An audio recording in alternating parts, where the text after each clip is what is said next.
of the Elite Racing League EROC series, the Elite Race of Champions.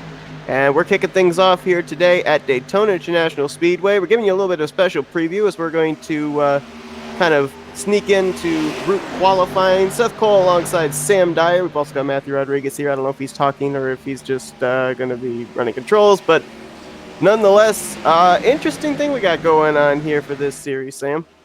It really is. We're going to be seeing cars you don't usually see on the Daytona Strip. Usually you see them on, the Daytona 24-hour track, but we're deciding to be here on the regular stock car Super Speedway circuit. And rear wing, super speedway. I think we got blowovers in the future. yeah, I was watching practice, and it's been a very fun practice watch. Most of these guys, it's off season, so we're having fun here, trying out a different car set, different tracks. And these guys were making these cars fly everywhere. If you got T-boned or ramping off the front end, these cars just wanted to fly up into the sky. So I'm expecting, if there is going to be a caution, we're going to see some spectacular cars wrecking, and they're going to be flying all over the place. No doubt about it. Right now, you got, it looks like two pretty good groups. I believe Frankenfield was the top of the board in his, Brady Clark was actually the top of the board in his group, and then Michael Goodman, the car we're focused on right now, in the second group jumped up top of the board, and we got a car spun out on the apron there. That's another thing these guys got to worry about, is cars wrecking in front of them. And There goes Goodman into the wall. That's what I'm expecting to see a lot of during this race. These cars are a lot different from what these guys usually been racing. Some of these guys have been racing the Cup cars, some of them racing Xfinity cars, and they're not used to how long the front ends are on these machines, so sometimes they aren't used to how much their front ends are actually sticking out there. I'm drafting with these pointy noses. I mean, this is going to be a mess of a race, but it's going to be a fun one to watch. No doubt about it, and we're seeing them even taking it 3 wide here in this qualifying session. That was Jared Campbell going up the middle right now, second on the board to Chuck Sweeting. And you notice too, typical with qualifying at the super speedways, all these drivers all within a second of each other. Right now, the top 3 separated by only 5 100ths. During practice, Tyler Rakes had the fastest car on the track, but this time around, he's not the fastest one. We got Chuck Sweeting's up there. I think a car to watch out for has got to be the 31 machine. If you can keep it clean during the race, I think he's someone to watch out for. And Jareth Campbell. Anybody, now I know you jumped in here a lot earlier than I did. Is there anybody in terms of being able to work the draft, get runs, make moves that we might have to look at? I mean, the draft is very strong with these cars. I mean, it just flows off with having the wing and how clean these cars are.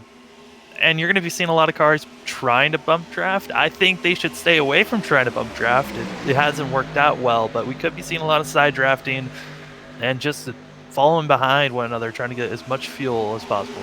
Top of the board, Jared Rexing there in the number 19. He just bested Chuck Sweeting by little more than 8 100ths. That's a pretty good lap time he put down. It really is. We're about to have zeros on the clock here too, so I think that for most of these guys, we are seeing them complete their final lap of qualifying. Question is, does anyone in this group have anything for Rexing's current pole lap?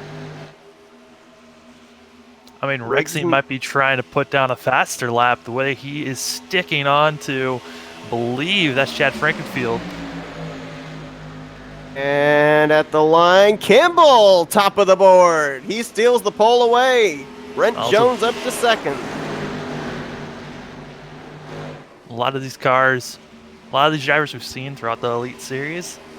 Excited to see these guys go. I mean, 11 are on break with both the Cup and the Xfinity Series ending in the past couple of weeks. So this is a little bit fun racing we get to see here today. Question as far as visibility. I mean, you remember back when NASCAR ran their car of tomorrow and they had that big rear wing in the back, and one thing drivers then stated was, we can't really see out the back of the race car to know when to make a block, who's going with us. You think we're dealing with that kind of a visibility problem for these drivers here today? It might be a little bit hard to see throughout your rear window, but I believe that there is a camera that the cars can see out of, so they can see behind. Could be wrong on that information, but I believe there is a way for them to see behind them. I think it's seeing the cars that are next to them. That's the hardest part with these cars. Oh, Campbell and Jones, they're going to be your front row for this. And I think we can safely say, even though there's about, 26 cars in this field, I think we can safely say that even those guys back there outside the top 20, the way that we've seen the draft, the way we've seen drivers be able to manipulate the draft and make moves, it's not necessarily a bad thing that they're starting back there. No, it's not. And we were just seeing these cars running a couple laps in the draft with these packs, and you were seeing how loose these cars can get and how they just want to spin around with all the wind that's flowing around these cars. So I'm expecting if you can keep your car clean, it's going to be safe to say you've got a shot at the end. No doubt about it. In order to finish first, you have to first finish at these super speedway tracks. And this is a big field of race cars that are going to be taking this green flag as well. So, with that being said, we've seen in practice, we just saw in group qualifying them forcing the issue 3 wide and everything. Do we see them make those kind of moves early on here, or do we expect a little bit of a semi-settled race in the first half and then they start racing in the second half? I think it with just being 40 laps, you're going to be seeing a lot of these cars making moves pretty quick in the race. Maybe 10 laps into the race, we're going to be seeing moves, but there is a slight rule change compared to most races. The double yellow line rule is going to be in effect for the first 20 laps, and then from here on out, for the last 20 laps or so, the double yellow line doesn't count anymore. You can run as low as you want passing cars, so that's going to be another thing to watch out for. Some of these cars might be taking it easy until we get to that, the double yellow line doesn't count anymore, and I can be below that. You wonder about maybe them trying to use that rule down in the corners. I mean, these cars are pretty low to the ground. You'd think they'd have a little bit added downforce, so maybe can run down there on the apron. The only thing I'd be worried about is then trying to get your car back up onto the racing surface above that double yellow line, because it's not exactly a smooth transition. No, it's not. I think we're going to be seeing a lot of people, if they are going to make that move below the double yellow, is going to probably be on the back stretch. It's a lot flatter, a lot easier to get from, off the track, back onto the track. But that move is going to be tricky. Even on the front stretch, is going to be close to see if cars want to make that risky play of getting off the racing surface, or if they're going to be making the move under. My guess is if drivers are going to be willing to make those kind of risky moves, on the flip side, you're going to have a lot of risky blocking as well, trying to kind of stifle those runs and those moves. So I have a feeling that we're going to see quite a number of yellow flags in this race, perhaps, especially when we get down to the final 10-15 laps for sure. Sure is. Gerald Campbell, the man who has gotten the Bud Pug. He's been the Bud Pug since the Elite Series did their Sportsman Series, and he's going to be having the lead here. There goes Gerald Campbell. We're go green. Fitting. The Bud Pug starts in the pole for the Bud Pug 100. Here we go. I mean, yeah, these cars are probably going to be taking it easy here for the first couple laps. See what type of moves everyone's going to want to make. Right now, you got the inside line forming up. You got Campbell, Rexing, Sweeting, Goodman down there, and I believe that was David Tooker that just slid down 5th in line. And a lot of cars you can see they're migrating down to that inside line from mid-pack. So, yeah, I think for the moment, everybody's just trying to get themselves settled out, maybe into a single-file train, at least for the moment. No, we got a mover on the outside. Got the moves coming on the outside. I think the cars you need to watch out for, anyone that's trying to bump draft, it is super risky to bump draft. You have to hit dead center. If you don't, you're spinning out the car in front of you. My guess is no bumping in this tri-oval area because, you're definitely on a little bit more banking. You're turning the car to the left. It's got to be super hard to line the bumpers up there. Oh, it completely. I mean, even on the straightaway, when you're going straight, you're still at a huge risk trying to bump with these cars. About that outside line, Chad Frankenfield and Brady Clark were making it work, and they've got some friends now. And Campbell went down there below the yellow line. I don't know if he got help down there or what. Don't know if that's legal or not, but They still have him out front there. I don't know if he was maybe trying to drop back perhaps, but one thing I'm noticing, these cars are dancing around in the corners. They do not feel comfortable out there. These aren't stock cars. These cars are not used to being in the draft like this at all, but they're making it work, going 3 wide for the lead. Frankenfield up top, putting Brady Clark in the middle, Campbell down low. I believe that's M. Daniel Martinez offering the drafting help up high to the 5. And look at this, 2 rows deep of 3 wide, and that's at the front of the field. That's just some risky driving we're seeing for some of these guys. As some of the cars in the middle of the pack are below the double yellow. It looks like they're trying to fade back. They're racing up front. That's not exactly a bad strategy, as they are going to continue to be 3 wide at the front. Campbell now gets clear. Rexing follows in his tire tracks. It's now side by side for the 3rd position. That's Clark up high, and down low, M. Daniel Martinez.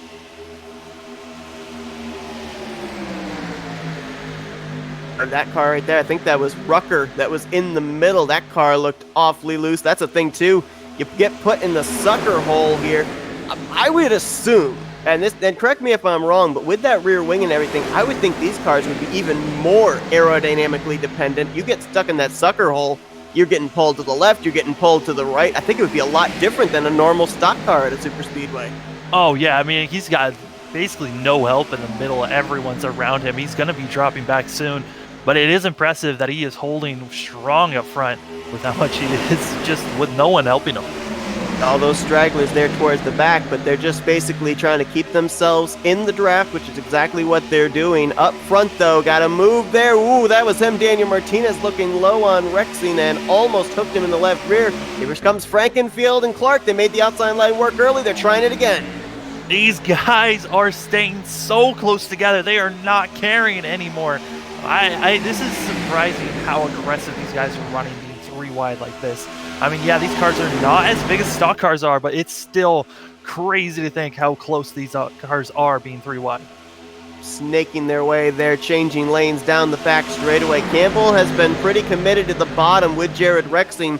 Those two really haven't left each other since the drop of the green flag. It's really been Clark and Frankenfield trying to get that second line going. And I think Andrew Rucker was with them, but he got shuffled to the 3rd lane. He's starting to drop back.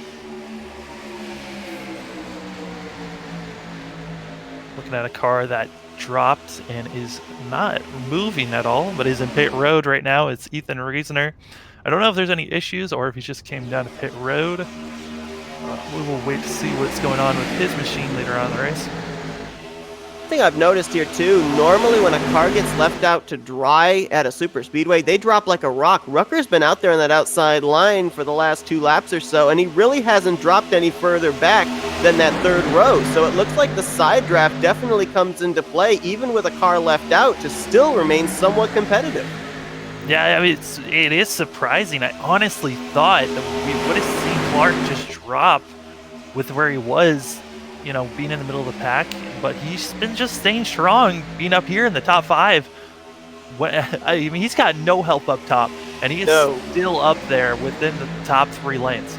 His car drifted up off of turn 4. That opened the door in the middle line for Frankenfield to stick his nose in, and now he is the lead car on that outside line. He's got Rucker behind him, who managed to get back into that 2nd lane. So now it's Frankenfield and Campbell who are going at it together, and these two know each other very well. The two of them battled it out in the Final Four for the Cup Championship last Wednesday.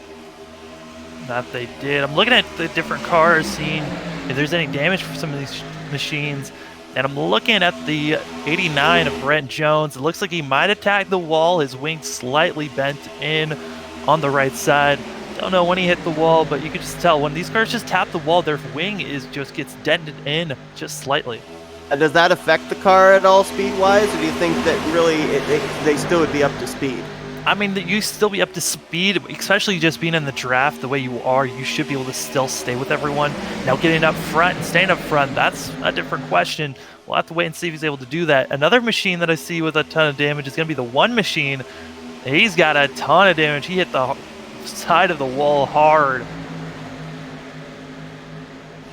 You can even see the damage there on the right front of Joshua Personette. But that car's still up to speed as well. It appears he's still in the draft also. So the only thing I'd be worried about is if that car then gets out in front, it's not going to have nearly as much speed because it's going to be the one cutting the air. Now he is dropping back that one machine. We'll see if that's even a safe place with how these front cars are moving. I mean, went back up front, and Campbell it was getting slightly pushed by Rexing a little bit there on the front stretch, and that was a little nerve-wracking to watch. I almost thought Campbell was about to spin it around. Right now, Frankenfield's got a new dancing partner up top. That's James Canner in the 21. He did have Rucker a moment ago. Rucker is now dropped back third on that outside line, and Clark has finally made his way back down as well into that outside line, currently fourth there. And it looks like they want to make a third lane there. That's Rucker testing the extreme outside line. Rucker no longer wanting to be in the middle, but moving up high, keeping it 3 wide. I feel like these cars up front have been 3 wide for almost the whole entire race, which is good, clean racing, as we are now at lap 10. I think Rucker may have actually found something when he got kicked up to that third groove, how he was able to maintain his position there and keep himself up in the top 10, maybe thinking that you can possibly make moves by yourself out there in that third groove, provided you can get to the cars ahead of you, their left rear quarter panel. If anything, he's showing everyone in this pack that he has a strong car to be up there, staying as strong as he was just by himself. Also, with how strong side draft is, if him and someone else can get hooked up, they might be able to make a move there for the lead. Hey, you got the 14 of Brady Clark, took a peek out there. Now he goes back down to the second line. Boy, the 18 machine gets in. And we got a flipper. The That whole might have entire... been 21. It is. James Canner, big ride there through 1 and 2. Chuck Sweeting, I know, was involved, and then there were a lot of them. That was right up at the front of the field. Brent Jones was also involved.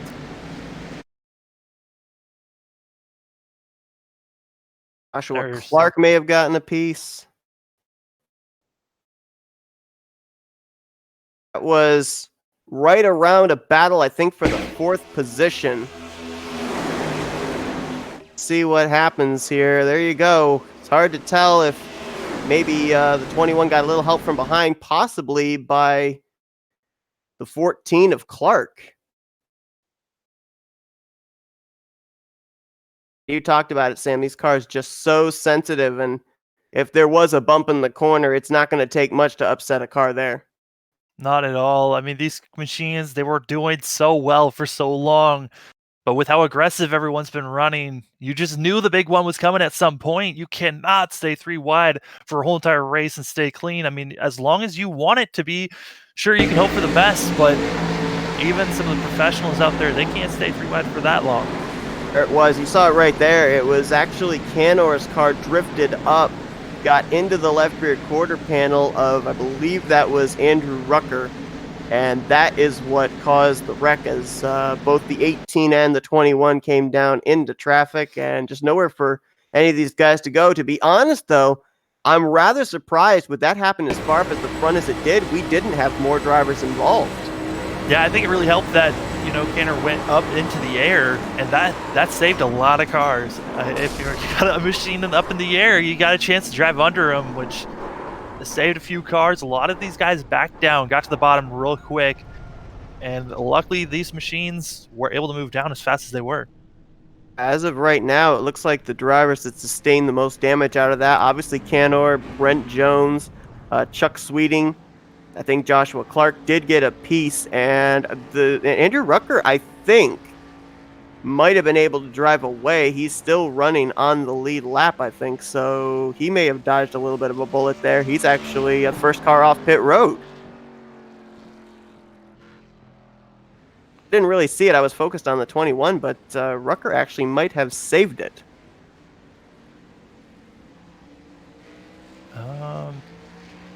I'm going to go back and take a look to see if he did. Right now, they got him scored as the leader. Tate Lytle's going to line up in second.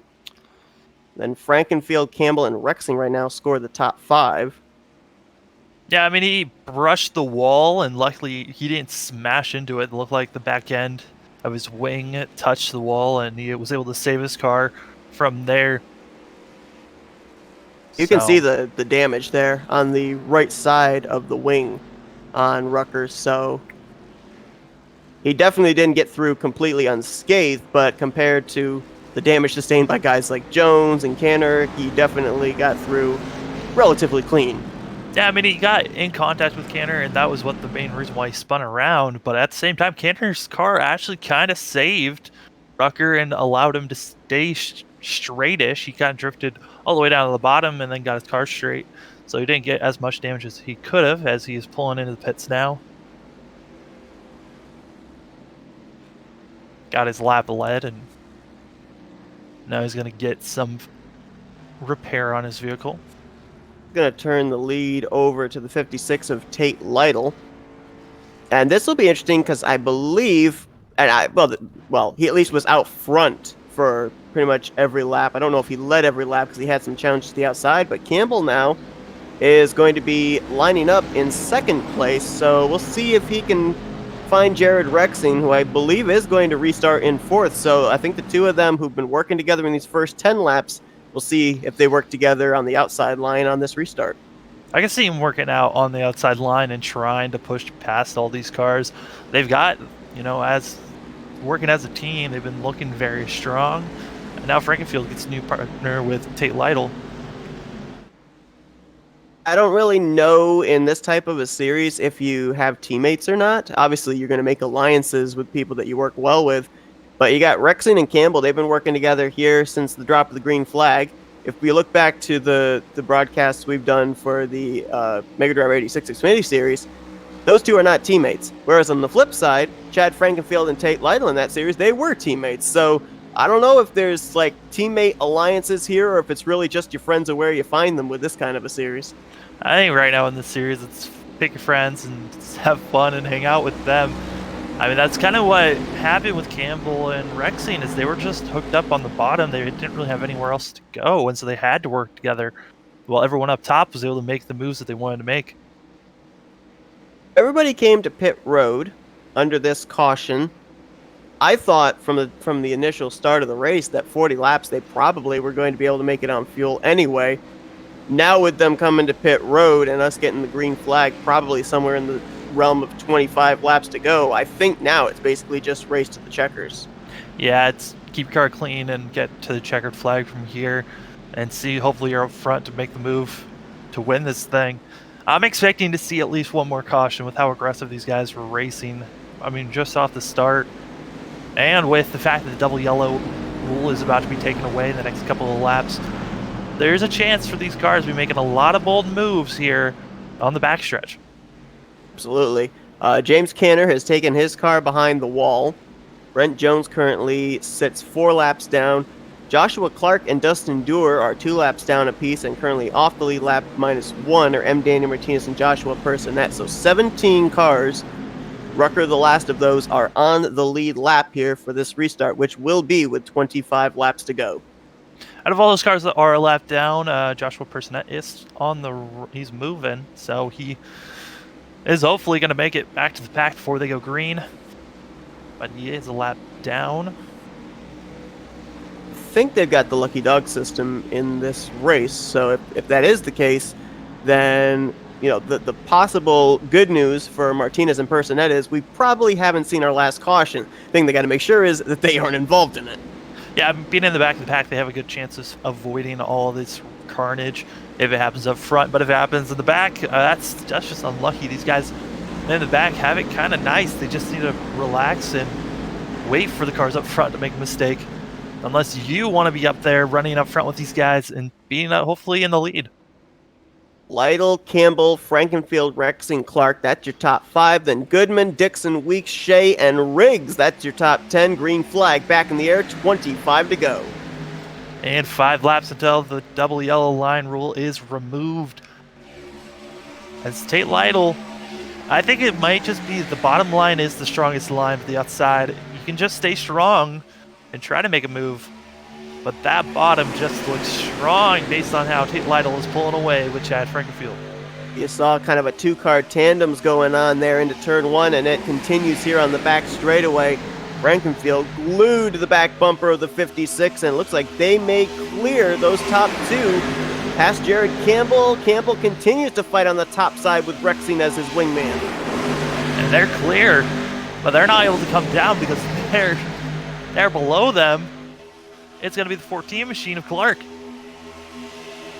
Clark, I believe, has Matthew Weeks right behind him. Actually, that actually might be the 16. It is the 16 of Jared Dixon, actually, drafting him. So you kind of got three pairs of two-car tandems right now, and there's Goodman trying to split them up as he almost thought about going up the middle. Goodman just stick on the outside. Could possibly try to make it a three-wide battle, just moving up above Campbell and Rexing. But I think these cars are just, I mean, when you're watching them go down the backstretch and how much they're snaking, there's room in the middle to make a move. I think Goodman's just relaxing and staying behind these cars. Did you see Campbell on the back straightaway fight that wheel? He got a shot from behind by Rexing, and that car nearly went around on him. He was wheeling it there. Yeah, I mean, that's what I was talking about. You got to hit these cars perfectly dead center with how pointy the back end is, and with the nose of these cars, you have to hit the right point for these cars to actually go forward. As Campbell gets to the lead, what a huge run that he got with Rexing. A lot of help from Rexing, and Goodman up top gave Campbell a shove to be able to clear there in turn one. Now he is the guy out in front once again. The question is, though, how wide can he make his race car when we get in the next 3 laps to that point where yellow line rules are out the window? Maybe it was Goodman that had the power that was making moves, because he's pushing Rexing up to almost side by side with Campbell. These cars are wanting to go with the rules, with coming down to 20 laps to go. Rexing's going to get alongside of Campbell, so the two drivers that were working together in the first 10 laps now side by side for the lead.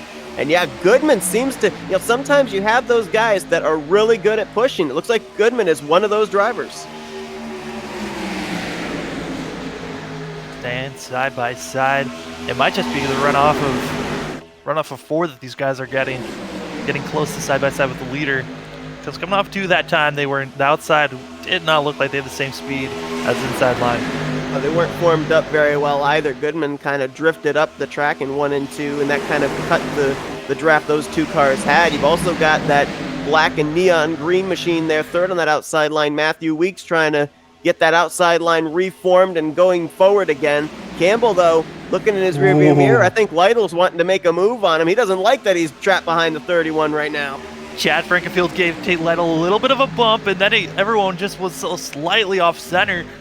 And luckily there wasn't a wreck, but that had all the recipe to be another big one. Saw the first incident take place right up at the front of the field, so we may see it yet again as Frankenfield, he's getting awfully close there to the right rear quarter panel of Lytle. I thought he may have thoughts about shooting up the middle 3 wide. Looks like for the moment he'll stay committed to the 56. Weeks was trying to figure out what lane he wanted to stay in. He saw room at the bottom, wanted to make that move, decided maybe not, but then had to confirm and stayed down at the bottom behind Frankenfield. All right, Sam, it's time. 20 to go. Yellow line rule is out the window. Let's see what these guys are going to test. You got to wonder how aggressive are they going to be right here? Are they going to save all the aggression for the last couple of laps? We haven't seen them go 3 wide yet this run. I think all the people that wanted to go 3 wide have decided, let's survive to the end of this race. As it looks like Coastlaw was getting real close to that outside wall. Oh, look at this. Campbell went down to block. He opened up the middle line there, 3 wide, almost 4 wide going into 3, leaning on each other. A good one. Oh, there goes good one. And hooked into the wall goes Frankenfield. Big one. Everyone on 4th on back basically got collected in that. Taylor Riggs got a piece of that one. Matthew Weeks is involved. And cars litter turns 3 and 4. Somehow Brady Clark got out of it. I don't think he got out of it clean. But a lot of these cars were involved in this thing. They were 4 wide for a brief moment on the back straightaway, and then they were a very close door bang and 3 wide heading into 3. And I think the contact starts between the 44 and I think it was the 5. Oh no, it was the 56 of Lytle. and just nowhere for Frankenfield to go. A few weeks nowhere to go, and you just had cars trying to avoid running into each other, and that's typical Daytona, typical super speedway. I mean, yeah, it's typical Daytona, but it was the non-typical rule that set that all up. You had cars going below the apron trying to block and giving the opportunities for other people to get in, but everyone has to get on the racing circuit if they're going to make that corner, which that caused all the carnage. Like Goodman, Frankenfield, Riggs, especially Matthew Weeks as well, they were four that got significant damage out of this. Take a look again. You can see right there, it looked like Goodman was trying to kind of get a side draft off of Tate Lytle. At the same time, Lytle's trying to find a lane into turn 3 because he had Jared Campbell to his inside, who was down below the yellow line. All these drivers fighting for the same amount of real estate going into the corner. A couple of cars coming into pit road right now. You got Tate Lytle, you got Brady Clark. Pretty much everyone behind them coming into pit road to get some new fresh rubber. A couple of other machines get collected up in that as well. One of them was the 83 of M. Daniel Martinez, who I believe would have been in line for the free pass. I don't know with being collected up in this incident if he would be in line for the lucky dog now or not. Well, since he's been collected in it, he is in the pit roads right now, so I don't know if he's going to be getting the lucky dog. Matthew Weeks has taken his car immediately back to the garage, so he will not finish out this race. I have a feeling that Frankenfield, who was up and over, I don't think he'll be finishing this race out. Riggs took a pretty good hit, so did Goodman, so I kind of have a feeling there are some others that will be retiring by the time we go back green, but this green flag is going to come out probably somewhere in the vicinity of 15 laps to go, and so now I think that all the time for thinking, let's just ride, it's out the window now. Now you got to go. I mean, I honestly thought that with our last caution that maybe people would be thrown out the window, but with the new rules being tossed in, these guys might be taking it easy until there's about 5 laps to go. You never know, though. We'll have to wait and see. Top 4 stayed out. That is Rexing, Campbell, Logan Shea, and Rishav Khosla. Chuck Sweeting, who actually was collected up in the first wreck, he's now up in 5th place. Dixon would be in 6th. Kendall Noah Player, Brian Zablensky, David Tucker, and Tate Lytle are top 10. At a super speedway, how important are those fresh tires for 5th place on back, do you think? You know, I don't think that they're actually that as important as you might think, but at the same time, this car and their tires might be different from the stock cars. I know the stock cars, there isn't that much of a difference from about 10 laps difference. But I mean, with these new machines that I don't really have that much experience with this tire model with these cars, but I would imagine there isn't that much of a difference here at Daytona. But with how much these cars have been bobbling around, it could be that these guys feel a lot more comfortable with fresher rubber. I want to thank Matt Rod for focusing in there on the in-car of leader Jared Rexing, because you brought up before, Sam, about that even though they've got this rear wing, they do have that camera in there to be able to see what's going on behind them. So that gave our fans there, our viewers, a good idea of just what these guys are able to see. You can see there, no rear wing obstructing, so kind of a nice feature that these drivers have, so that way they are able to have clear visibility and pretty much be able to do what you got to do at a super speedway in terms of making the right blocks to win this race. Yeah, but I mean, with now the double yellow rule being knocked out the window, it's going to be difficult to block this whole entire track on the back stretch. It's pretty much hold steady and hope for the best that you don't get freight trained somewhere, or that you got to be careful of a car trying to pass you below the double yellow and just rubbing you up into a higher line. It's going to be a lot more frantic drivers out there, but with 13 cars on the lead lap, it's going to still be crazy with about 15 laps to go. I mean, with the double line rule in effect, you really just have to worry about basically, I guess, 2 lines, really. The low line and the outside line, that second line. But with that yellow line rule out the window, you saw there, just before that caution, Campbell tried to anticipate that they were going to make a move down there. He moved down, and it opened up the what would technically be inside line here at this track if we enforce the yellow line rule, and it left him out to dry, and that's how we actually end up losing the lead to Jared Rexing. That's why Rexing's starting up on the point for this restart. So it's so difficult for a driver, especially the leader, to be able to anticipate, do I make the move to block them? And if I do so, are they going to be able to take me on the outside? Yeah, I got a couple of cars up here. We haven't really seen up front with the 6 machine and the 54. These are 2 drivers that we've been seeing in the middle of the pack all race, but now with everyone being knocked out, they've got a chance for the lead. Oh, what did we talk about? Keep the car in one piece. Logan Shea and Coastal have done just that. Brian Zablensky back there in the 12. Richard Hines in the 87. Kendall Noah Player the 94. All of a sudden, we got these guys that were riding mid-pack towards the rear of the field. We've had 2 big wrecks. It's taken out a lot of our top players up at the front of the field. Now these guys say, all right, the carnage is over. We're going to now get ourselves this track position and try and win this thing. Another car that was not able to finish out this race is going to be Andrew Rucker, as he is taking it behind the wall. You stated we have, I believe now only 11 cars that are on the lead lap here for this restart. So only 11 drivers still in the hunt. Question, last yellow, or do we still see another one before the checkers? I think we might be able to see 1 to 2 more cautions with these cars. Agree with you.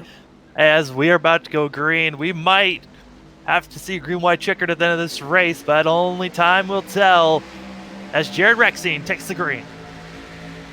15 laps to go in this one. Let's see if anyone ducks down below the yellow line, the back straightaway this time around, or do they wait a little bit?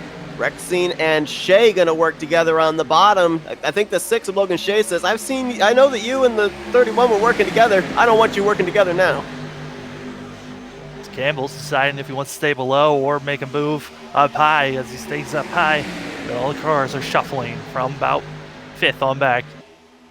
Chuck Sweeting there in the 62. He got involved in the first wreck, although I think for the most part he just spun in the grass. I think he still stayed on the lead lap, so nice comeback for him. We'll see if he has still got a car that can get up to the front, as he's currently 3rd on that inside line.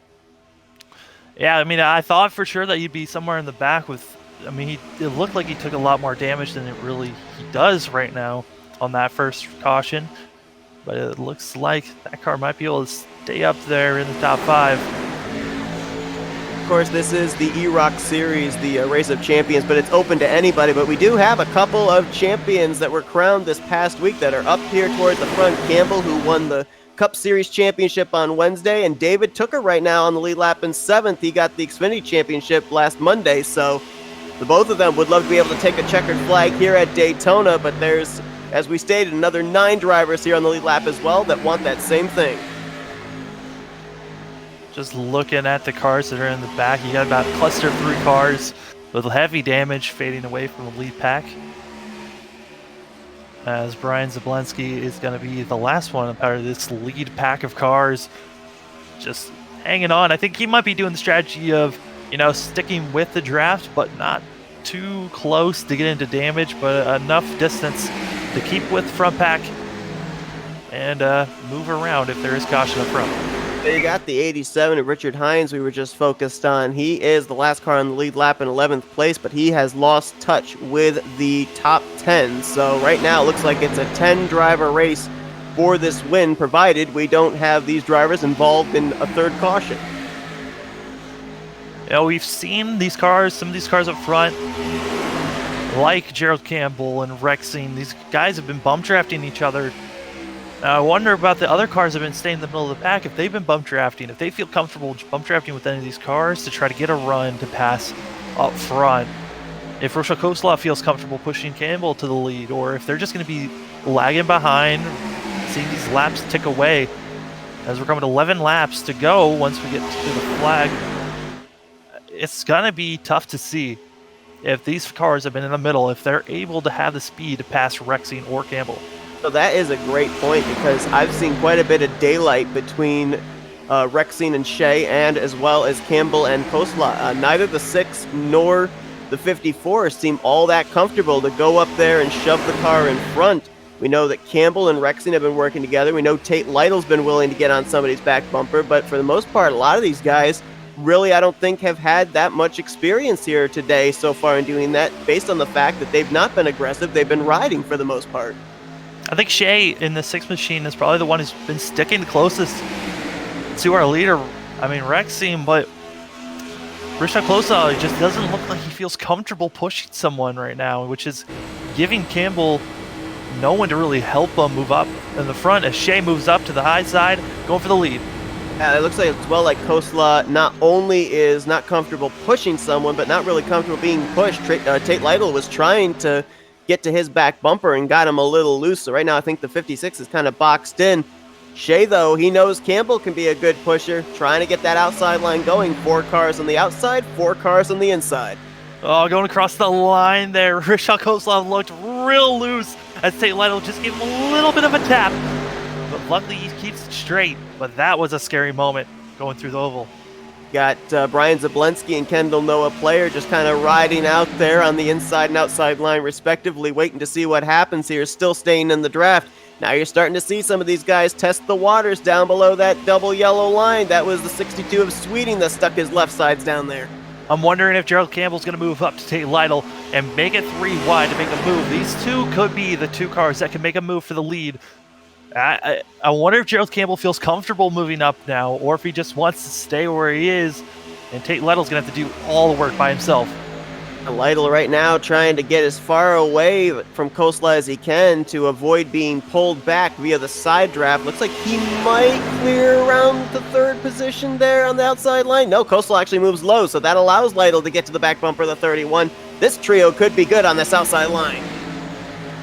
Now this lead pack is coming up to a pack of 2. We're going to see if the lap cars get out of the way or not. It looks like Martinez is already off the track, letting the lead pack come.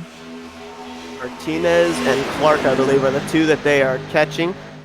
There's Martinez letting them by. Clark would be the next one. Cars all crunched up. I believe he was the one that the 21 car landed on top of on the first caution. Still running in the 15th position, but currently multiple laps down. 8 laps to go. Hopefully he'll move low here off of the back straightaway, because that's where they're going to catch him. Yep, he is going to move out of the way, let the leaders by. Show of courtesy there, as it's still a dogfight at the front. Rexing has not been able to shake Logan Shea. Oh, what a bump! Yikes! Sweeting was really loose after a little bit of help from Kosla. Sweeting was loose, and Campbell has to get out of the way, which gives Tate Lytle now the lead pack of the top side. Then to go at the line. Here comes Shea. He's going to make it 3 wide. Campbell's going to go up there with him. We're going to be 3 wide for the lead going into turn 1. You know, we were wondering when they were going to finally get super aggressive, and it looks like now's the time. Under 10 laps to go. These cars are ready to make moves.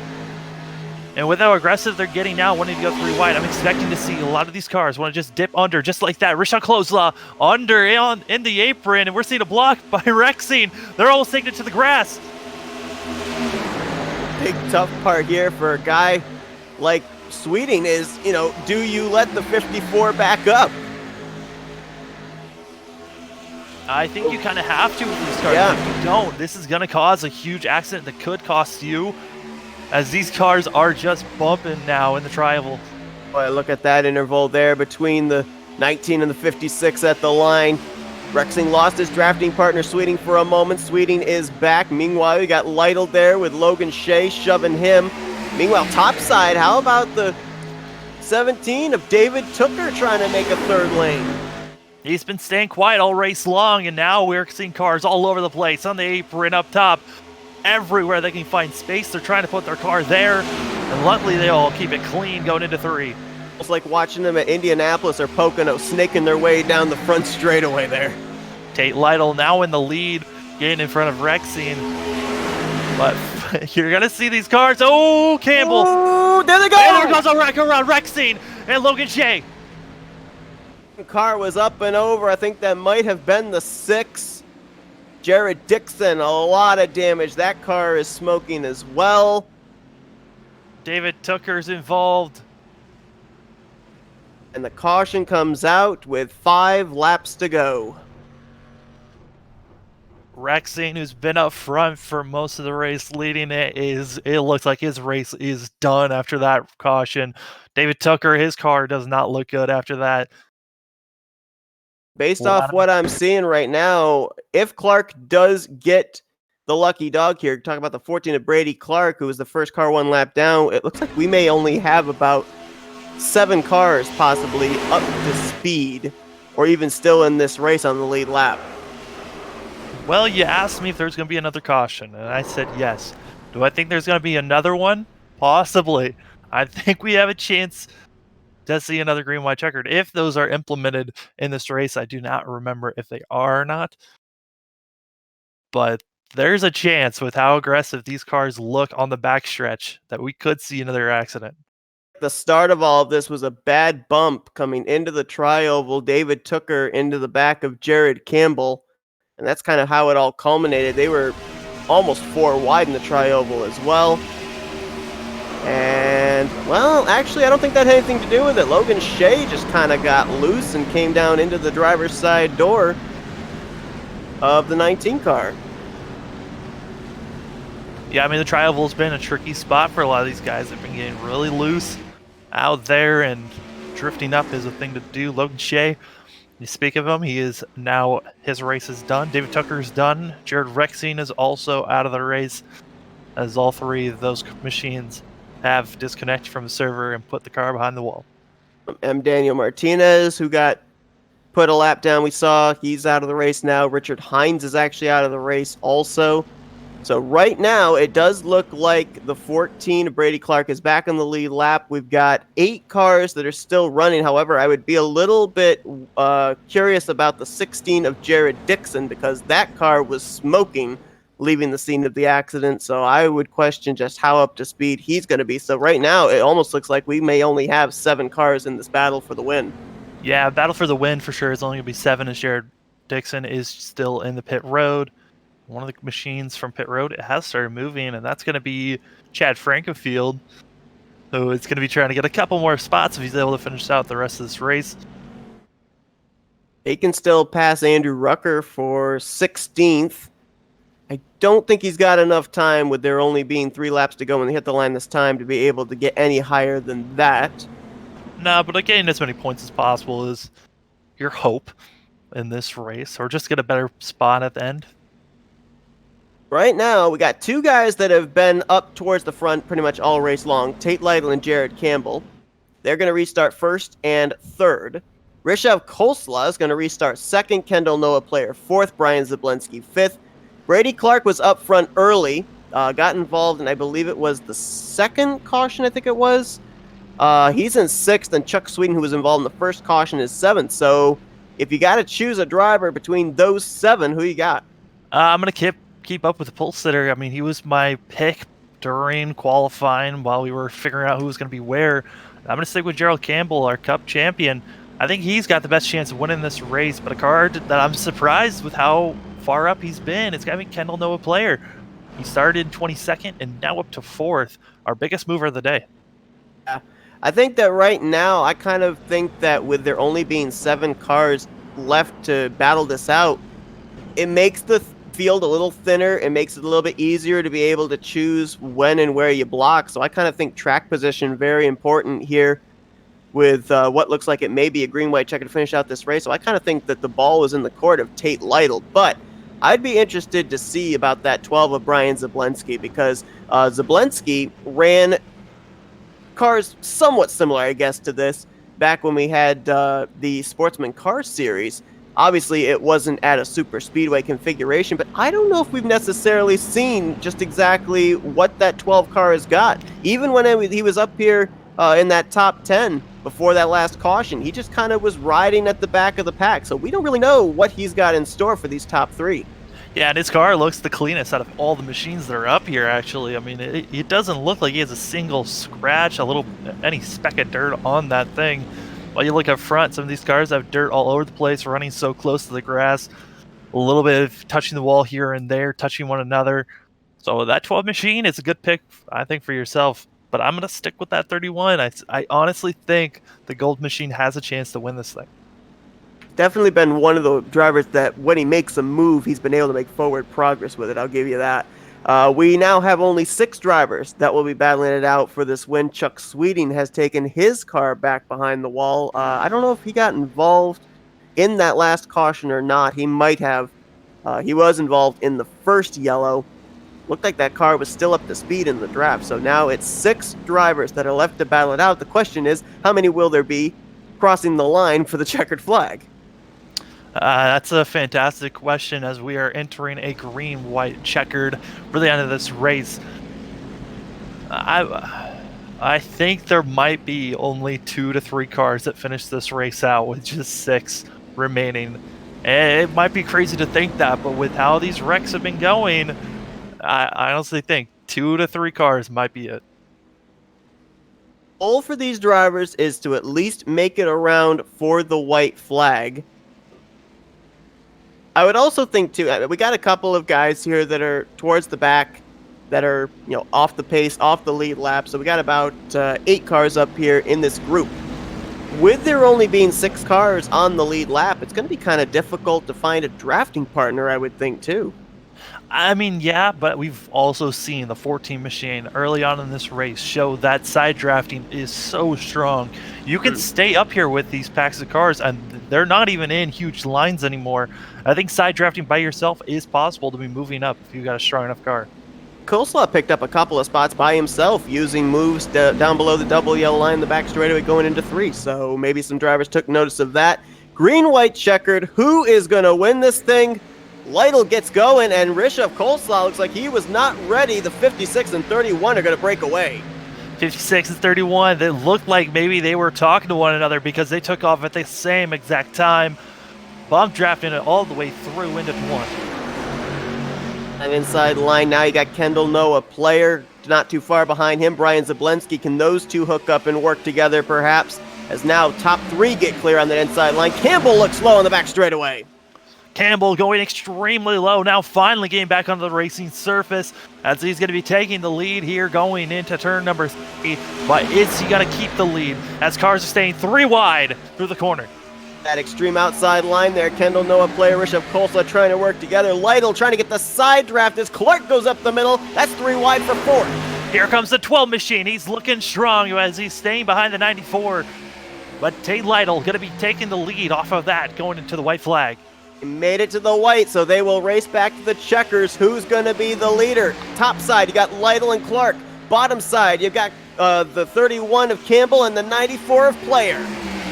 It didn't matter where you were at entering turn 3. But here comes the moves. Who's going to be going under the double yellow, or are they all going to stay on the racing surface? No one's really making a move. They're staying solid here as the 31 machine staying up front. Will anyone be able to make a move here on him? Still Noah, player, how long can you wait? He tried to move up in front of Tate Lytle, nowhere to go. Campbell gets moved up the track. Here comes Player. Here comes Lytle, 3 wide to the inside. And it looks like it's going to be Kendall Noah, Player, to the lead. And for the win. Wow. I think he may have pushed the 31 up the track going into turn 4, and it worked. It looked like it. The 31 just shot up once he was bumped. It was a solid move to move him out of the way. And that gave Kendall Noah, Player, who started 22nd, to win it all. Our biggest mover and the biggest winner of the day. And boy, I'll tell you what, this is so typical of your super speedways in this type of racing format. The guy you normally don't look at that runs mid-pack, keeps his car in one piece. All of a sudden, he's up there at the front. And boy, Kendall Noah, Player, at first I thought when he tried to make the move outside and Tate Lytle was there, I thought it's over. Campbell's got this, but I never thought I'd hear the term bump and run at Daytona, but it worked.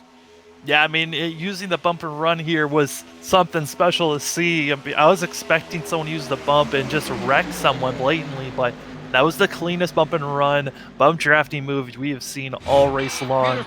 And congratulations to Kendall Noah, Player, on that clean move to get the win. A lot of side drafting and a little bit of door banging coming down to the start-finish line, but credit all those guys up at the front to not wreck coming to the checkers.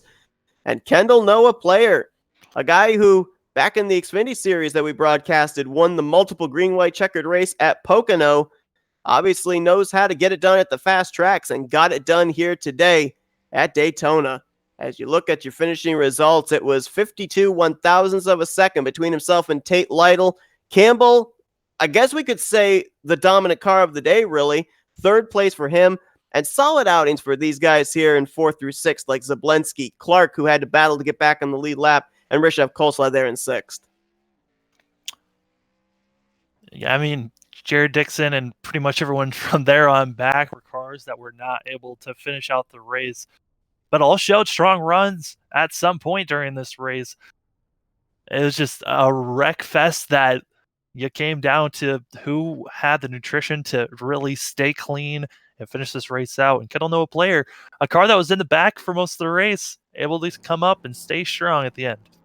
And it was kind of what we expected, too, just based on how we saw them in practice, how we saw them in qualifying, and, of course, how we saw them at the beginning stages. 24 cars took the green to start this race, and only 6 of them finished this race out on the lead lap. But that's typical Daytona and typical the type of racing that we saw as well. Well, let's see if we can get a word with some of our top 3 finishers. Let's start first with the runner-up, Tate Lytle. Man, it just seems like a race. Hey, it's Sam and Seth up here in the Flatout Racing Network studios. You got us? I go for it. What a wild couple of last laps there. I mean, you had drivers ducking below the double yellow line. I believe you were one of those there on that final lap. I mean, with the fact that you had the double yellow line rule out the window, how much more difficult was it to not only defend position, but to also make moves for position? I mean, it made it easier to make moves for position. It's just there's a handful of guys that were, if you got below them, they were too stubborn to give you the position going into 3, and saw a couple wrecks because of it. But I mean, obviously these things are fun here. It's always a crapshoot, but it was fun. We were kind of wondering, how you make alliances in this type of a race. We saw you working with Frankenfield, and all of a sudden he's wrecked. We saw you working with Rexing, all of a sudden he's wrecked. Was there a fluctuation of just whoever was around you that you worked with them, or did you have 1 or 2 guys that you singled out of, this is a guy I want to work with? I kind of thought of myself as like a one-man army tonight. Just a fun race. Figured put everything I have into it and see where it goes. But I mean, if it was convenient for you to be working with somebody, you'd work with them. But I don't know. I was just trying to get to the front. I probably made some questionable through wide moves that people weren't real happy about, but it's also why I had a chance at the win. So it was fun. Got anything? Yeah, I mean, 3 wide moves seemed like it was the way that the race started and the way it was going to end. It looked like it was super strong just to side draft. Did you find that it was easy to pass cars just by yourself or just to stay in line? The bottom line was better in the corners by quite a bit, but the outside could keep up on the straightaways. So, I mean, it was hard to complete a pass, but it was pretty easy to stay side by side with somebody. All right. Well, obviously a strong performance out of you today. And of course, keeping the car in one piece allows you to finish in the top 3. We're going to turn the microphone over to you and let you do some shout outs here. Yeah, shout out to Chad for running the league and the team I drive for, and you guys for sitting here and watching us race for an hour. But yeah, just thank you. It definitely was a blast to watch you guys out there. Very exciting race to call. And congrats on your 3rd place run. Or no, sorry, 2nd place run. Thanks. Get my numbers correctly. Let's bring in the 3rd place finisher, Jared Campbell. It's Sam and Seth up here in the Flat Racing Network studios. You got us? Woohoo, Bud Pug. Yes, I got you. Yeah, well, the Bud Pug was almost with you today. Talk about that move there off of turn 4. I was just having a little bit too much of a run. Went up high because I thought the 56 was going to have more of a run than that, and just misjudged it. And then when I saw my teammate get below me, it was just making sure that we kept it clean, and we wanted to make sure that we had a good finish at the end. So it's at that point, it was just making sure that we crossed that finish line. And I didn't really care. I had a lot of blast, of fun racing this and everything, and getting this whole thing set up, and then I wanted to make sure it was broadcasted because I really, really, really thought that this would make for a good show, and I think it did. What do you guys think? Oh, absolutely. It was a lot of fun to watch. I've never seen this type of car race in a super speedway configuration. So, kind of a new thing for me, but definitely something I would be excited to see again. We had the ruling in the first 20 laps that the double yellow line was in effect. You were in the lead when that rule went out the window. When do you start formulating your head about how do I block this inside line as well as block the other 3 lanes up above the double yellow line? Yeah, I felt kind of dumb. I was like, oh man, they're gonna immediately try to go about using that. So I was thinking, all right, yellow line just got moved down further down, and all it did was it cleared me, and they started going to the outside. I'm like, you know what, that was a bad move, and then luckily it made me avoid the wreck. I don't know if that was because of that, but I used it to my advantage. Then after that, because I was gonna make sure I got it run. That bottom line was so good. If you could hook up, you could get the outside running pretty well, but it took a little bit of momentum. But when you had the momentum, you could keep it. But I was just thinking that bottom line, was going to be so key. But people kind of got stuck into their roots, not really exploring it as much as I thought it was going to be. So, I was gonna go about using any advantage I had, try anything. So I think that's what got me around Tate there to get me back up into the lead that late stage. Is he probably thought I was gonna try to get that run to the outside, and I had to swing down below him and get enough of a fender ahead of him to where I could clear myself up again. So a lot of fun, just a lot of new things to bring out to there and explore, and it kind of brought this whole atmosphere of old stock cars out there to where there was no yellow line, bumpers didn't match up.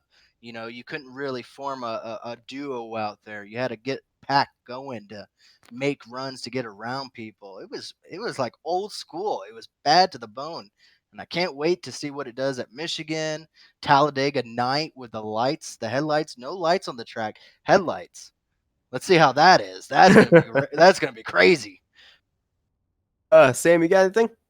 Yeah, I mean, we saw a whole bunch of different strategies out there of cars trying to make moves by themselves and not be in line. Was your strategy just to be up front and stay up front, or was there any thought to maybe I should move to the back with how much these guys are racing crazy up here? I had the Bud Pug. I had a gold plated car. If I wasn't going to go out to be flashy, what was I doing out there? That would have just been gaudy. I was going to go out and try to lead the whole darn thing, be as flashy as possible, and make the most crazy moves as I could, lead the laps, qualify up front. I just wanted to go out and have some fun. This is the off season between the races and everything. This is where you go out and you try to flaunt your stuff. There's nothing, hopefully, no one's get their feeling hurt, but if they do, oh well. It's kind of one of those things that you just want to go out and have some fun on a late Monday night before you have to go to work in the morning. So I had fun.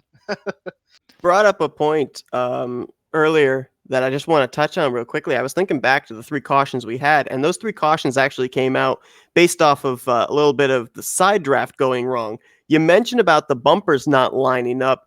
There were only really about maybe 6, 7 cars out there that were really willing to force the issue and try and do like a 2-car tandem, lock the bumpers up.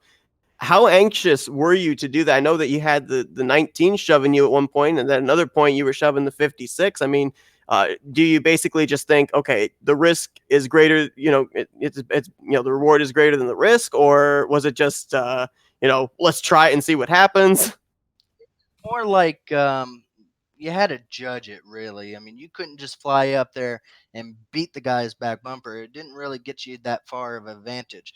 You kind of had to get close, get close, get close, and then as soon as your bumper's locked up, then you push. But you had to be careful because as soon as you got into that turn, if someone got a little swirly, those pointed edges of those bumpers started just ping ponging against each other, and it would just get you loose and you lose all the momentum. So it was very, you had to judge where you were at the track, and it was just something that you had to go about actually really focusing on while you're going 3 wide, while you're worrying about a guy going below the yellow line and passing you, and all that other crazy stuff. So I mean, it was a lot going on. That it just depends on how well you are able to manage that.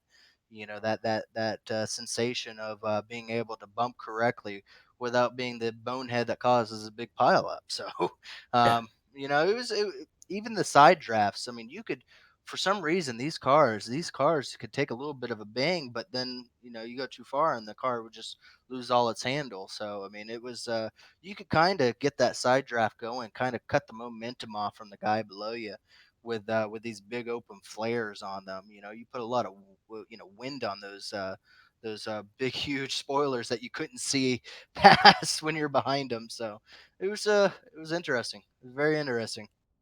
It was interesting for us up here in the booth as well. We're gonna turn the microphone over to you, and we're gonna let you do some shout outs here.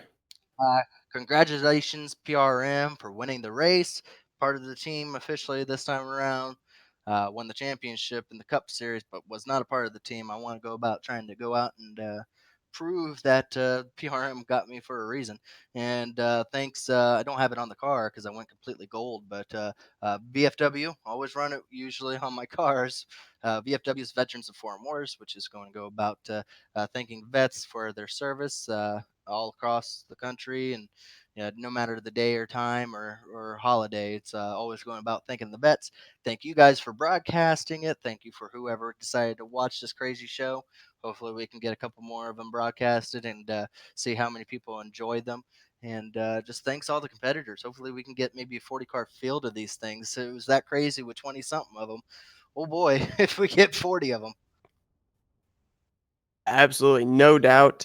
Thank you from us for sponsoring the race, for giving us the opportunity to be able to broadcast it. Definitely something new and definitely very exciting race for us. So, congrats on your third place run. And again, thanks very much. Not a problem. Say Bud Pug one more time just to say it out. Bud Pug! Yeah, there we go. All right, and last but not least, let's bring in the race winner, Kendall Noah Player. Kendall, it's Sam and Seth up here in the Flatout Racing Network studios. You got us? Yeah. The 31's point of view coming off turn 4. How about you coming off turn 4 there, making that move? You tried going high, then you duck low, and you were able to hold them off at the line. Wild final lap for you, I'll bet. Yeah, it was wild. I stayed at the back the whole race just to kind of avoid pushing hard situations like that because I knew there's some people that's going to go hard early. Luckily, it paid off, and I was there. I got my first incident points right there coming off of turn 4, and I guess I pushed Gerald too hard and it pushed him up. And then I saw Tate come back down to get under me out of 4, and I had to block that one. And I was just hectic right there at coming to the line. Mentioned that you were kind of running mid-pack for the majority of the beginning of the race, so you would have been back in all the mayhem when the yellow line rule goes out the window. Just how congested was it being back there in all that traffic? It wasn't too bad because I stayed just in the draft. Right after the first caution took out a lot of the guys, me and the 12 kind of just stayed side by side, riding behind everybody. Far enough back that if we saw somebody start to lose it, we could check up. Um, Luckily, nobody saved it, and we lost a draft or whatever. Um, but keeping a clean car here is key. I've tried to stay at the back most of the races that I run here in the plate format, this was like a plate format. A green white checkered finish coming up. You were one of only 6 cars that still were kind of in the hunt for the victory. So, how do you formulate a plan based on the runs we saw drivers be able to get, the side draft, the way that the bumpers didn't line up, to be able to have yourself there at the front coming to the checkers? Um, in the practice before the race, I was pushing a lot, and I knew when and where I couldn't push on the car and on the track. So I could be a little more aggressive in the last lap that I was pushing um, than some other guys. Um, it was I just wanted to push Gerald because he was my former teammate last year at PRM, and I wanted to push him, and I guess I got him too hard, like I said earlier, and then I got under him. Yeah, it looked like a safe bump and run that you did there. What were you hoping that you were just bumping him to help him get the win, or was there any thought of I'll try to go under him to make a pass during I that was I exchange? was fine with finishing second to him, but thankfully it wasn't anything bad where it cost both of us. Um, but I'm just glad that I did it and not screwed anybody over, and I'm glad that I didn't give it away without blocking Tate right there at the end. Definitely a wild finish from up here in the booth, and I can only imagine just how the adrenaline was pumping for you there in the cockpit. But a tremendous win for you here today. Going to turn the microphone over to you and let you do some shout outs here. All right. I'd like to thank Jared and Ethan Reasoner for coming over to my team, and Alec Ballvans. Starting a new team in Myrtle Beach Speedway Sim Sports this year. This is the first win for this team. Hopefully many more. Tonight was a good test session with a lot of guys for the 500. Hopefully Rexing got a lot of practice time with it. I know Mega left earlier. I think he has to work tonight, so he couldn't stay too long. I'd like to thank the PRM guys for working with us tonight, and thankfully God for letting me be there at the end with some of those wrecks, like the one right there in the middle of the race where I drove under cars flipping through the air. Absolutely. I mean, we said it at the top of the program. In order to finish first, you got to first finish, and you definitely did that. Tremendous win. Congratulations. Thank y'all. Can't wait to see y'all next week. Sounds good. All right, so that's going to do it for our coverage here for the EROC series for the Elite Racing League. I think we can safely say our expectations definitely came to fruition in this one, Sam.